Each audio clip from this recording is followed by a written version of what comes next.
This is the Audi A5 Cabriolet. It's a two-door, four-seater drop-top, and as the name suggests, it's the convertible version of the pretty Audi A5 Coupe.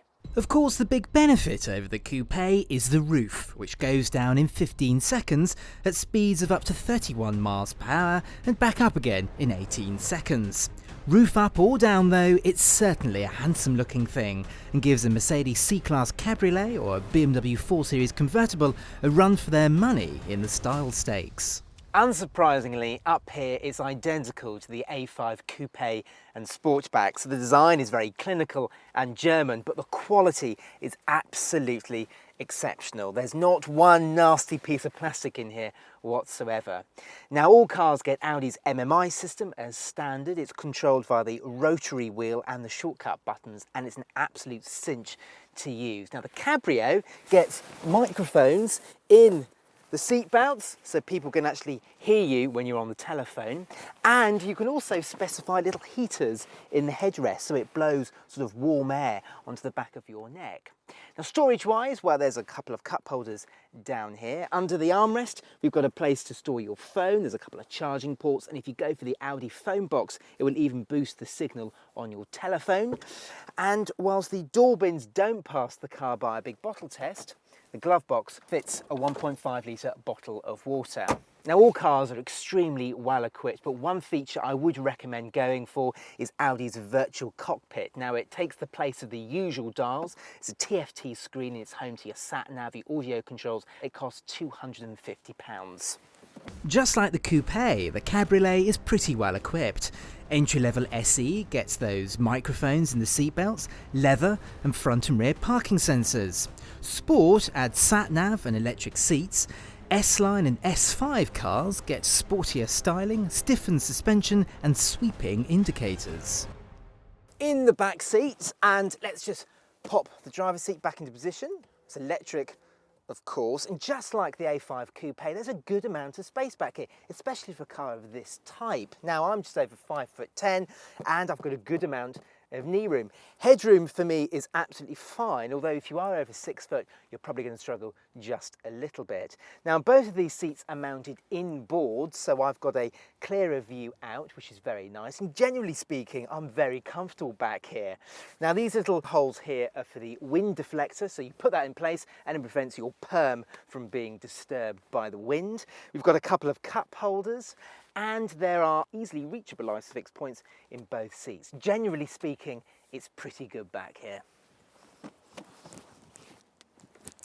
The A5 has actually got quite a large boot for this type of car. Let's lift up the tailgate, and you can see that this space on offer is okay, even though the opening is just a little bit awkward. In terms of size, it's larger than the Mercedes C-Class convertible as well. Now, what have we got in here? Well, we've got some tie-down hooks, some little nets for extra bits of storage. This is the wind deflector, as I was talking about earlier on. Under here, we've got space for a space saver spare wheel, which is very good in this day and age. And you can make the space larger with the fold down rear seats. And when you do that, you've got just a little bit extra boot room. Now, let's just grab the Carbuyer very large suitcase, and you can see that you can easily fit that in there. Although it must be said that if you intend to drive with the roof down, you're not going to fit this suitcase in there because a cover comes down and reduces the boot room quite considerably. That's the sensible stuff done. Let's talk engines. Well, there's a 2-litre petrol with 187 or 249 bhp, a 2-litre diesel also with 187 bhp, and a 215 bhp 3-litre V6 diesel. There's front and all-wheel drive, 6-speed manual and 7-speed and 8-speed automatic gearboxes. As this is the S5 model, it gets a 3-litre twin-turbo V6 petrol engine, and just listen to the noise it makes. Let me knock it down a couple of gears and... oh! Typical V6 roar. It's pretty quick too. 0 to 62 takes 5.1 seconds. It's not particularly economical though.